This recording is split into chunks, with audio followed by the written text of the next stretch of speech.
Olá pessoal, aqui é Leonardo Montes, trazendo mais um vídeo com explicações para vocês, dessa vez da semana 2 da nossa apostila número 3, que começa na página 67. Nossa unidade temática, Organização do Poder e as Dinâmicas do Mundo Colonial Americano, nosso tema específico, a formação de Portugal. Esta atividade não tem referências na própria apostila.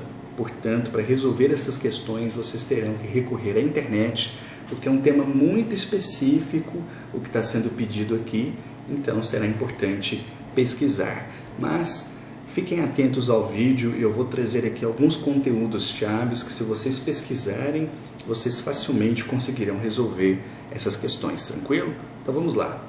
A centralização do poder em Portugal se deu a partir da Guerra da Reconquista, empreendida contra os muçulmanos que ocupavam a região da Península Ibérica desde o século VIII.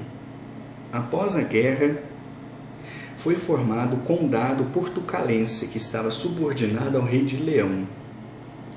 Em 1339, o condado conseguiu sua independência, tornando-se Reino de Portugal, primeira monarquia centralizada da Europa. Então, antes de tudo, isso aqui que vocês estão vendo é um mapa do que hoje nós chamaríamos de Portugal e Espanha.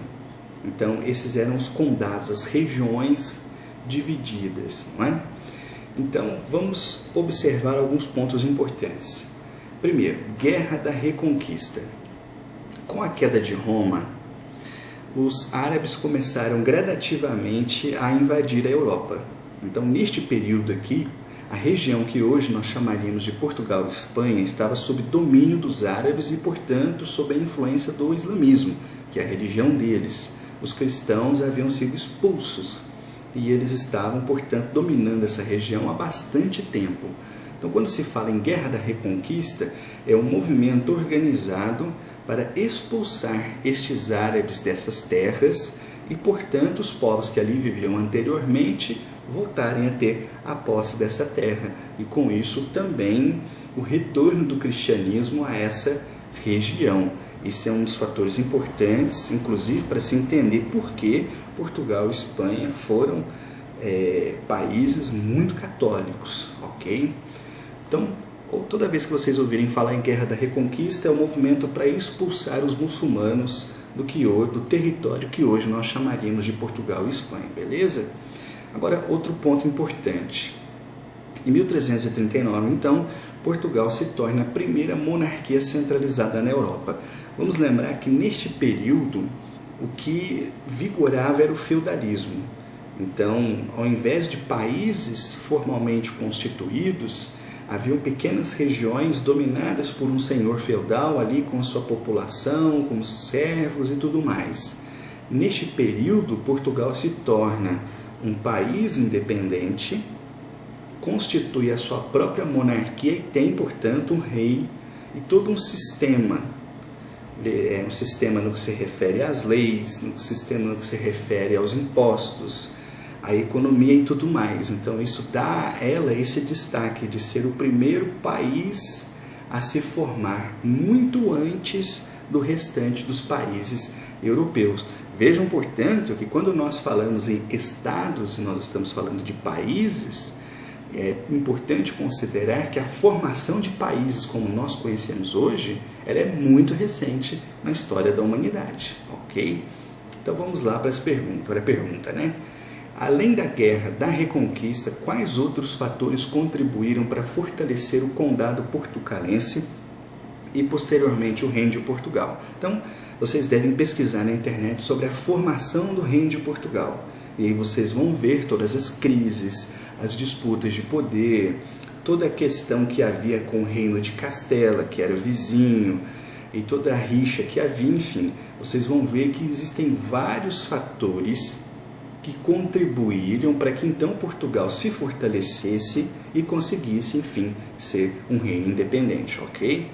Vamos para 2. Consiga o seu livro didático ou na internet, responda as questões a respeito da Revolução de Aves, conflito político ibérico ocorrido entre 1383 e 1385, que envolveu o Reino de Portugal e o Reino de Castela. Ok, vamos lá. Estabeleça uma relação entre a morte de Fernando I, rei de Portugal, e a Revolução de Aves. Então, beleza.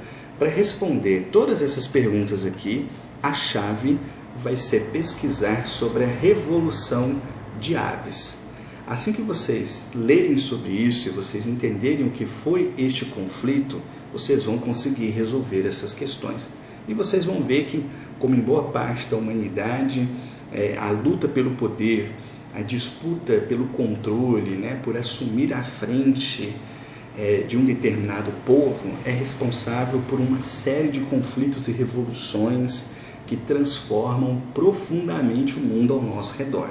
Então vocês vão ver que a partir da morte de Fernando I, havendo uma crise de sucessão, ou seja, quem iria assumir o reino no lugar de Fernando I, isso vai desencadear a chamada Revolução de Aves. Então, pesquisa sobre isso, vocês vão conseguir resolver.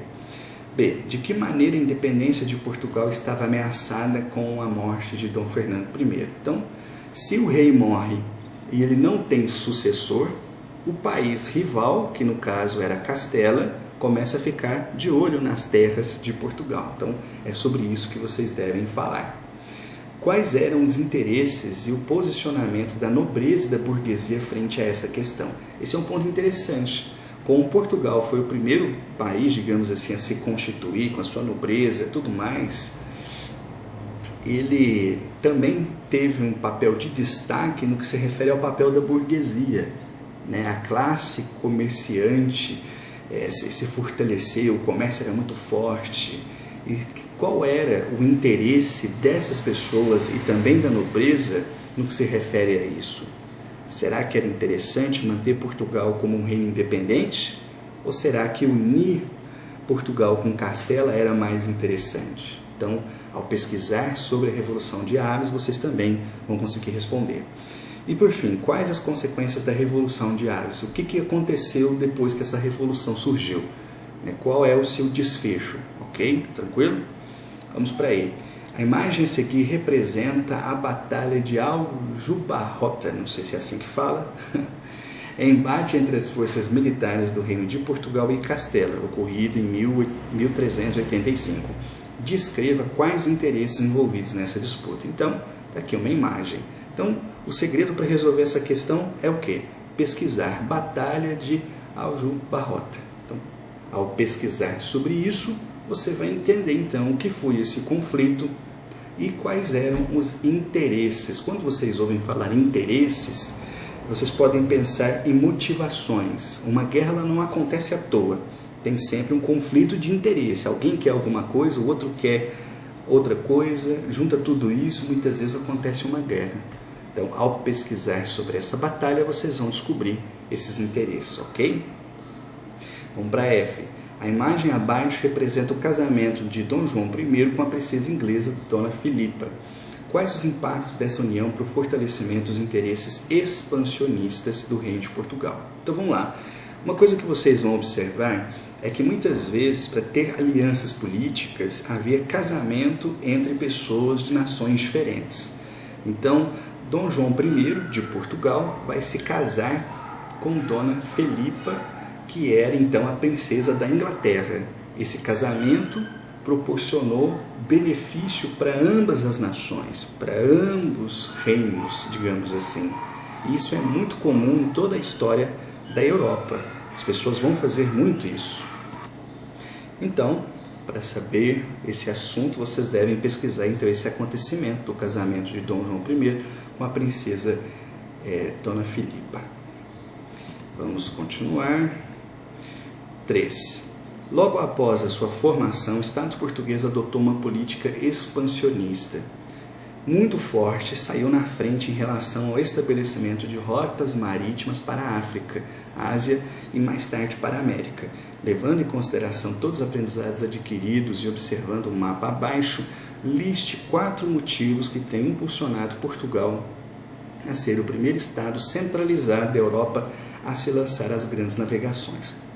Então vamos lá. É preciso lembrar que até Portugal se formar então como um Estado independente, todo o seu território estava sendo ocupado pelos árabes. Então foi preciso uma união para que esses árabes fossem expulsos. A partir daí aconteceram várias guerras e disputas internas para ver quem comandaria o quê. Ao final de tudo isso, então, Portugal se consolida como um país, tem ali o seu rei, estabelece a sua diretriz, começa a se desenvolver muito rapidamente.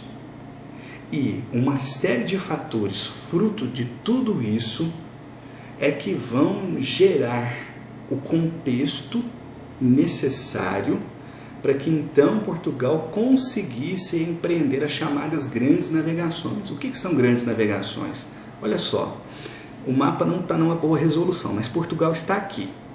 Vejam bem, Portugal conseguiu, através da sua frota marítima, percorrer tudo isso aqui que está marcado no mapa. Olha quanto eles foram longe. Saindo daqui, eles conseguiram chegar no Brasil, olha a distância. Eles também chegaram na América. Eles também, vamos dizer assim, percorreram território no sentido rumo ao norte do planeta. Eles percorreram aqui a costa da África, eles chegaram até a Ásia, estabeleceram colônias até mesmo na Índia. E olha só quão longe eles chegaram. Então veja bem, aqui está o país, olha o tanto que eles tiveram que navegar. Isso é um feito histórico extraordinário. Mas para que Portugal conseguisse fazer tudo isso, precisava de uma estrutura. Então é sobre isso que vocês devem falar. Então, ao pesquisar sobre a formação do Reino de Portugal, com certeza vocês vão conseguir achar essas informações. Como eu falei, são questões muito específicas, então não tem outro caminho a não ser pesquisar esses assuntos e entender esses conceitos. Qualquer dúvida, dificuldade, me chama, estou aqui para ajudá-los. Um abraço.